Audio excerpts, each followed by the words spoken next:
Di era marketing 4.0 gitu ya, bagaimana komunitas akan menjadi sangat penting. Orang beli bukan lagi karena produknya, orang beli bukan karena manfaat dari produknya, tapi bagaimana dia tergabung dalam komunitas apa. Kalau kita ngomongin branding, ya tentu kita harus berpikir bagaimana caranya pikiran manusia itu dalam otaknya itu folder-foldernya kebuka gitu ya. Dan pada saat disebut brand itu ingatnya adalah kita gitu ya. Pastikan kita nggak cuma sekedar ngomongin tentang fungsi. Apa kira-kira faktor emosi yang mau kita garap? Harus nempel ke dalam gaya hidup orang, ke komunitas tertentu.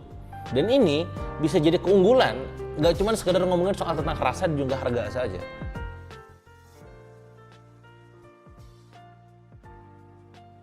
Ini ada brand yang menarik banget bagi saya pribadi yang ngeliatnya aja kayak, wah ini gokil sih ya. Apa itu? Brandnya namanya adalah Amo Culture, dimana ini menjadi sebuah brand minuman lokal yang menggait komunitas otomotif serta influencer AI untuk menumbuhkan bisnisnya gitu.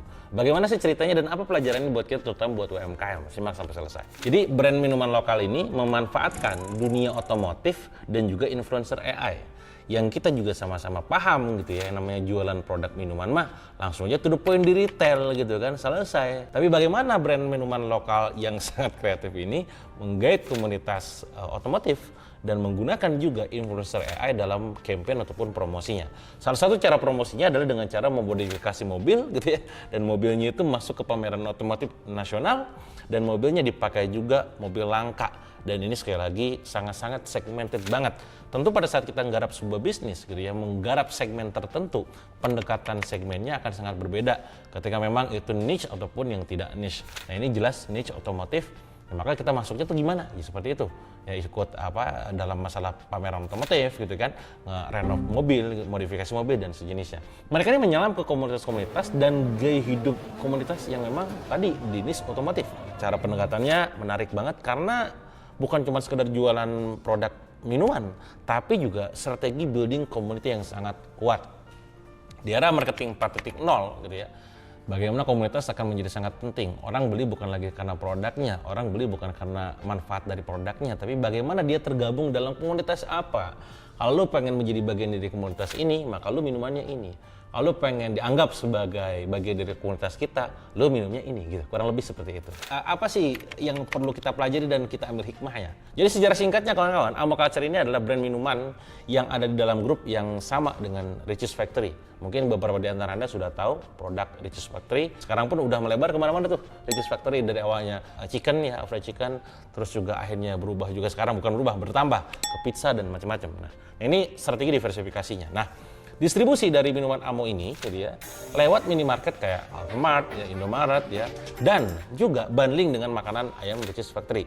Makanya gak heran kalau Anda sekarang makan ya di Richeese Factory, nanti cobain aja gitu ya. Beberapa outlet sudah menerapkan SOP ataupun kayak semacam penawaran bahwa minumannya adalah Amo Culture ini. Fokus awalnya minuman kekinian ini mudah diakses dulu, punya packaging yang juga berbeda alias unik, ditargetin memang untuk menyasar generasi muda dengan distribusi retail yang ada di nasional. Dalam ini adalah tadi ya dengan Alfamart, Indomaret dan sejenisnya. Awalnya Amo ini mengeluarkan minuman soda sparkling dan sekarang mereka ngeluarin susu bersoda dan dengan berbagai macam rasa. Nah itu awal singkat dari sejarah Amo Culture itu sendiri. Jadi produk, jualan minuman gitu ya. Logikanya kalau kita jualan minuman udah aja jualan doang gitu. Tapi tidak, ini dengan menggait banyak komunitas, dengan menggunakan influencer AI, dan tadi masuk ke retail-retail. Karena bagaimanapun juga, kalau Anda bisnisnya F&B, maka titik distribusi paling tepat adalah retail dan juga tadi posisinya ketika kolaborasi dengan brand.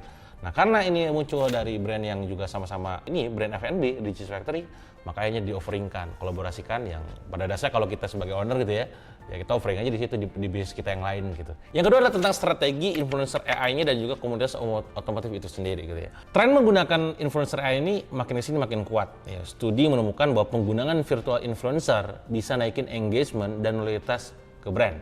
Kalau diselidiki memang tadi karena ada efek penasarannya aja sih. Ini orang aslinya seperti apa, ini AI ini sebenarnya siapa di baliknya gitu ya. Dan kadang juga kalau misalkan itu AI-nya menjadi representatif dari brand gitu kan, ya orang komen mungkin ya lucu lah, bagus lah, ngangenin lah dan seterusnya ya. Bahkan Amo Culture sendiri pakai influencer RB SEO, nanti Anda bisa searching di Instagramnya gitu ya, sebagai BA dari campaign dan masuk ke komunitas otomotif yang identik sama mobil modifikasi. Plannya tuh sangat-sangat luar biasa sih, sangat segmented banget, sangat niche banget gitu ya. Efeknya adalah identitasnya sangat kuat. Kalau kita ngomongin branding, ya tentu kita harus berpikir bagaimana caranya pikiran manusia itu dalam otaknya itu folder-foldernya kebuka gitu ya. Yang pada saat disebut brand itu ingatnya adalah kita gitu ya. Nah, maka pemilihan menggunakan komunitas otomotif dan juga influencer AI ini dengan nama tadi RB SEO membuat akhirnya positioningnya identitasnya menjadi sangat kuat. Apa pelajaran buat kita para UMKM? Ya tentu kolaborasi dengan influencer, dengan public figure yang sesuai dengan komunitas target kalian. Kalau memang Anda belum paham tentang dunia AI-nya, ya maka pikirkan tuh, langsung aja to the point. Aha momennya adalah cari target market yang segmented. Kayak misalkan Anda jualan Quran, ya carilah ustadz-ustadz gitu ya, para orang-orang yang memang terbiasa mendawamkan ataupun menyiarkan tentang Al-Quran. Jualan produk skincare, ya carilah dokter-dokter, ya, atau misalkan mua-mua ataupun siapapun itu yang bisa dijadikan sebagai ajang promotor untuk produk Anda tersebut gitu.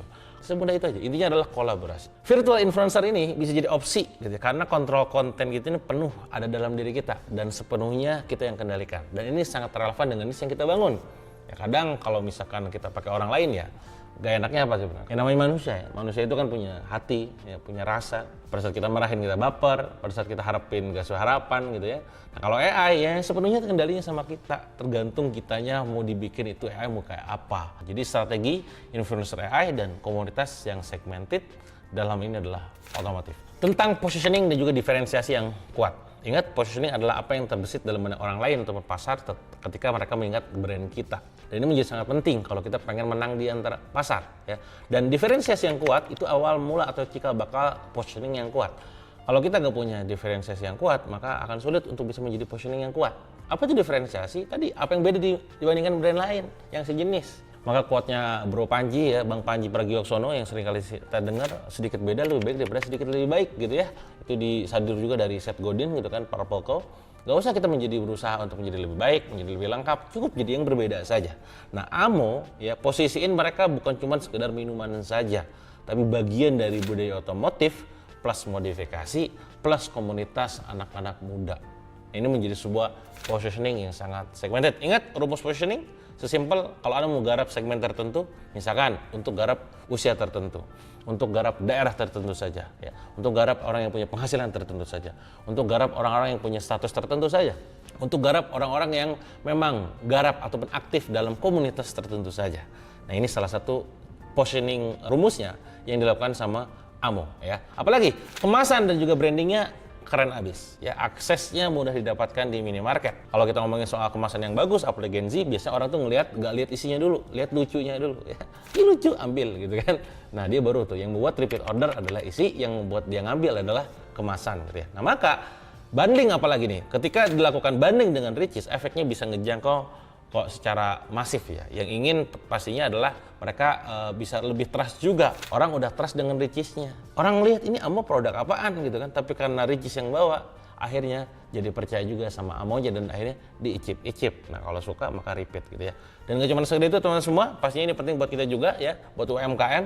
Kalau kita punya brand, pastikan kita gak cuma sekedar ngomongin tentang fungsi. Apa kira-kira faktor emosi yang mau kita garap? Harus nempel ke dalam gaya hidup orang, ke komunitas tertentu. Dan ini bisa jadi keunggulan, nggak cuma sekedar ngomongin soal tentang rasa dan juga harga saja. Ada banyak brand di luar sana yang jarang ngomongin rasa dan harga, tapi pengikutnya banyak. Karena brand tersebut menjadi representasi dari keinginan kita, dari gaya hidup kita, dari cara behavior kita, perilaku kita. Nah ini bicara masalah positioning dan juga diferensiasi. Pertanyaan adalah, Anda sebagai UMKM, diferensiasi Anda apa? Apa yang membedakan Anda dibandingkan yang lain yang sejenis? Dan apa positioning Anda? Untuk apa? Untuk siapa? Nah, poin nomor 4 adalah tentang scale up itu sendiri. Tentu kita perlu belajar bagaimana Amo ini melakukan sebuah scale up strategi dan relevansinya buat kita sebagai UMKM seperti apa. Tantangan buat brand lokal itu tentu adalah distribusi. Dan konsistensi brandnya juga harus benar-benar kuat. Tentu dilakukan oleh Amo dengan cara menggait komunitas-komunitas dan juga saluran distribusi retail dan juga DCs itu sendiri. UMKM seperti kita bisa niru kayak Amo, mulai lewat satu distribusi gitu ya, yang udah kuat nanti gabung komunitas yang sangat spesifik, lalu scale up dengan kolaborasi lainnya. Brand besar mungkin punya modalnya modal gede banget gitu, tapi sering lambat dalam adaptasi. Maka brand-brand kecil kayak kita bisa menang lewat kecepatan kita dan relevansinya dengan pasar lokal. Tentu dengan menggait mereka-mereka yang punya spirit yang sama dengan kita, influencer-influencernya, komunitasnya. Nah, maka kawan-kawan, kalau kita sekarang pemain UMKM, ya, usaha kecil miliaran, insya Allah amin ya. Entah itu F&B, entah itu kuliner, minuman, ataupun makanan, jangan cuma sekedar bicara masalah tentang rasa saja. Anda harus bicara masalah tentang identitas juga, komunitas juga, strategi yang berbeda juga. Harus ditunjukkan itu dalam brand. Kalau namanya Anda mudah di-spell, easy to remind, itu alhamdulillah. Contoh, saya punya brand kuliner, namanya adalah Donatsu, Donat Susu. Jelas segmentasinya adalah untuk ibu dan anak. Si ibu dan anak itu yang kita narasikan, walaupun yang beli adalah bapaknya. Kita punya brand namanya Loka Saji, frozen food product yang memang orang beli nikmatin pada saat hujan, bisa lewat online gitu kan. Itu clear namanya Donatsu Loka Saji. Kadang brand-brand di luar sana itu yang kita bikin namanya tidak memunculkan positioning yang kuat, tidak punya diferensiasi yang kuat. Nah, maka pastikan identitas di yang lainnya, di komunitasnya, di strateginya, itu benar-benar bisa menunjang Anda untuk bisa scale up. Paham teman-teman? Silakan Anda catat aha momen yang ada dalam video ini sekali lagi. Semoga apa yang saya sampaikan bisa bermanfaat buat Anda semua. Catat aha momennya, insight-nya, dan dipraktekkan. Kalau Anda suka dengan video ini, pastikan Anda nge-like dan juga subscribe, dan pastikan share ke shareholder Anda ataupun ke tim Anda ya. Sampai jumpa di video berikutnya.